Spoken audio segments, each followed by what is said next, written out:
ബംഗ്ലാദേശിലെ ഹിന്ദുക്കളുടെ നീറുന്ന പ്രശ്നങ്ങൾ ഭാരതത്തിലുള്ളവരെയും ഒരുപോലെ വേദനിപ്പിക്കുന്ന ഒരു കാലഘട്ടമാണ്. കഴിഞ്ഞ കുറച്ച് ദിവസങ്ങളിലായി അവിടെ നടക്കുന്ന പ്രശ്നങ്ങൾ ഒരു തരത്തിൽ അല്ലെങ്കിൽ മറ്റൊരു തരത്തിൽ ഭാരതത്തെയും ബാധിക്കാൻ ഇടയുള്ള വിഷയങ്ങളാണ്. എങ്ങനെയാണ് അങ്ങ് ഈ വിഷയങ്ങളെ വിലയിരുത്തുന്നത്? ബംഗ്ലാദേശ് ശരിക്കും പാകിസ്ഥാന്റെ ഭാഗമാണ്. അത് വിഭജിക്കുമ്പോൾ 33-1 ഹിന്ദുക്കൾ അവിടെ ഉണ്ടായിരുന്നു. ഇന്ന് ആ ഹിന്ദുക്കൾ 8% മാത്രമേ ഉള്ളൂ.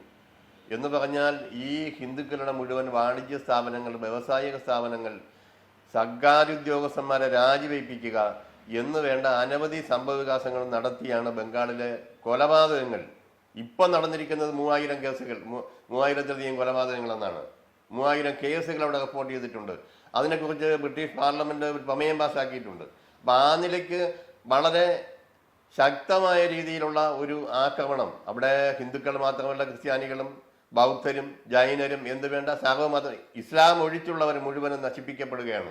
എന്ന് പറഞ്ഞാൽ അവരുടെ വീടുകൾ ആക്രമിക്കുക, തീയിടുക, കൊച്ചുകുട്ടികളെ ബലാസംഗത്തിനേരെ ഇരയാക്കുന്നു, സ്ത്രീകളെ പിടിച്ചുകൊണ്ടുപോവുക, പുരുഷന്മാരെ വധിക്കുക എന്ന് വേണ്ട സർവത്ര 1500 അധ്യാപകരെ നിർബന്ധിച്ച് രാജിവെപ്പിച്ചിട്ടുണ്ട് അവരുടെ സ്കൂളിൽ നിന്നും. കാരണം ഹിന്ദു അധ്യാപകര് പഠിപ്പിക്കുന്നത് ഇസ്ലാമിന് ഹറാമാണ്.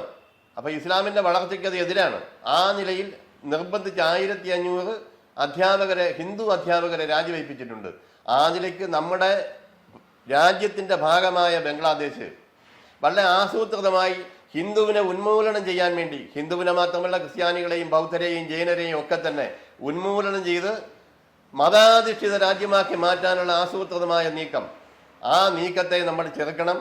ഇല്ലെങ്കിൽ നമ്മൾ ചിന്തിക്കേണ്ടത് ഇത് ഈ പറഞ്ഞു വരുമ്പോൾ അത് ഭാരതത്തിന്റെ മറ്റ് സംസ്ഥാനങ്ങളിലേക്കും കടന്നു വരികയാണ്.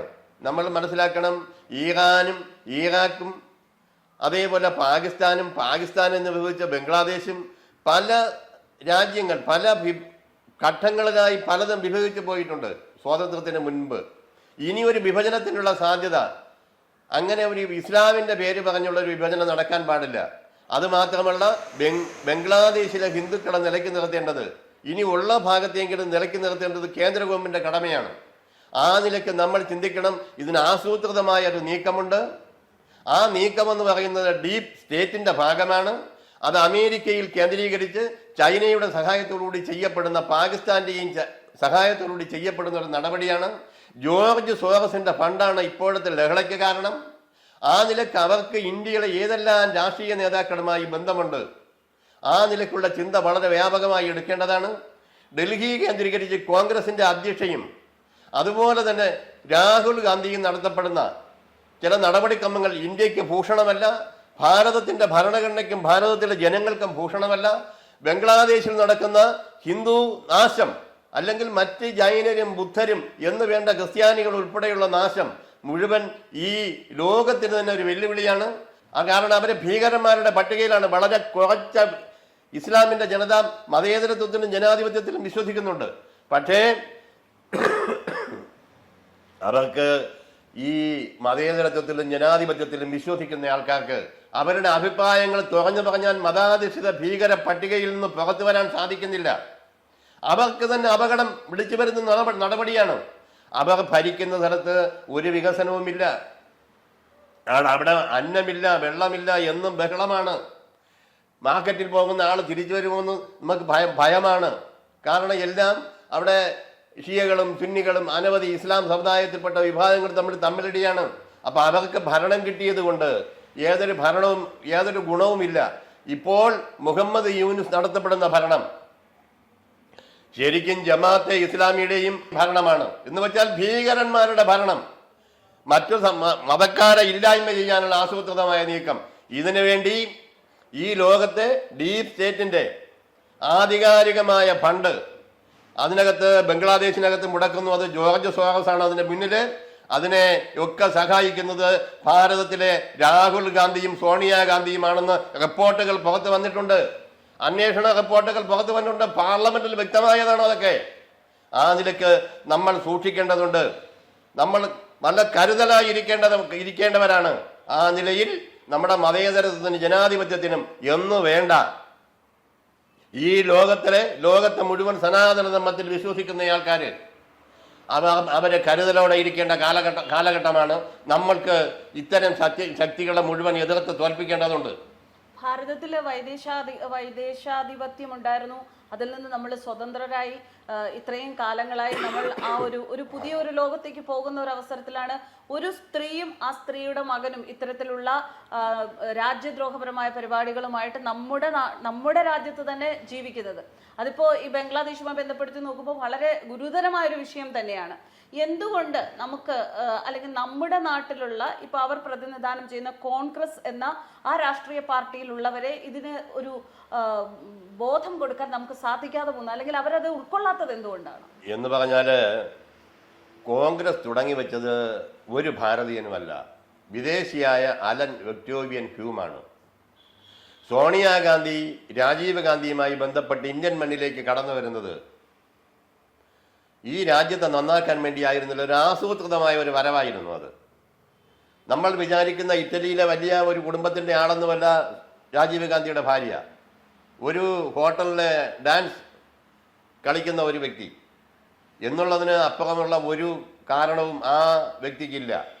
അവരാസൂത്രിതമായി ഇന്ത്യയിൽ വരികയും അവരെ ആരാണോ ഇങ്ങോട്ട് അയച്ചത് അവരുടെ അജണ്ട നടപ്പിലാക്കുകയും ചെയ്യുന്ന ഒരു വ്യക്തിയാണ് സോണിയാഗാന്ധിയും രാഹുൽ ഗാന്ധിയും. എന്ന് പറഞ്ഞാൽ സനാതന ധർമ്മത്തെ തകർത്ത് നാശമാക്കാനുള്ള ആസൂത്രിതമായ നീക്കം.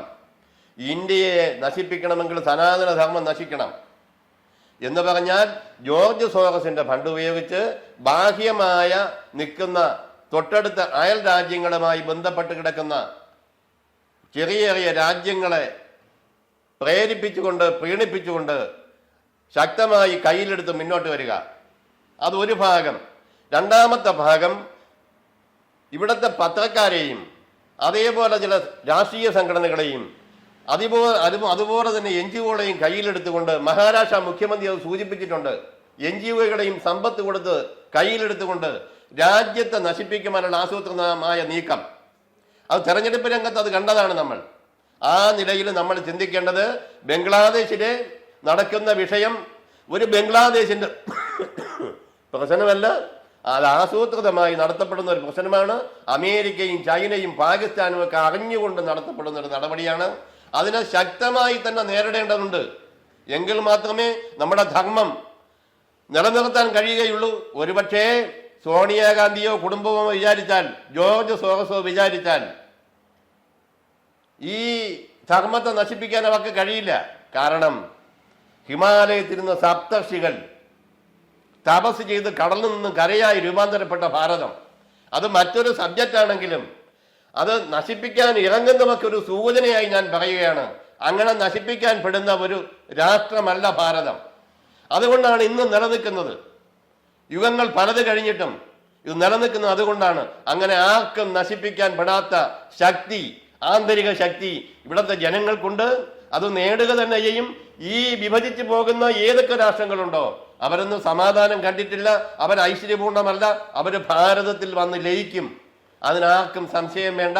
ഈ ആരാണോ ഡീപ് സ്റ്റേറ്റിന്റെ ഭാഗമായി പ്രവർത്തിക്കുന്നത് അവര് പരാജയപ്പെടും, അക്കാര്യം ഉറപ്പാണ് എന്നുള്ളതാണ് എനിക്ക് പ്രഖ്യാപിക്കുവാനുള്ളത്.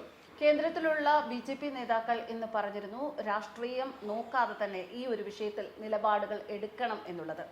രാജ്യദ്രോഹികളെ അല്ല നമുക്ക് നമ്മുടെ ഭരണ നേതൃത്വത്തിന്റെ തലപ്പത്ത് വേണ്ടത്. അതിപ്പോൾ ഇന്ത്യ സഖ്യമായാലും BJP ആയാലും രാജ്യത്തെ സ്നേഹിക്കുന്നവരാണ് വേണ്ടത്. ആ ഒരു അത്തരക്കാരെ കണ്ടെത്താൻ, അവരെ നിലനിർത്തിക്കൊണ്ടു പോകാൻ കക്ഷി രാഷ്ട്രീയ ഭേദമന്യേ എല്ലാവരും ശ്രമിച്ചാൽ മാത്രമേ ഭാരതത്തിന് സുസ്ഥിരമായ ഒരു നിലനിൽപ്പുണ്ടാകൂ.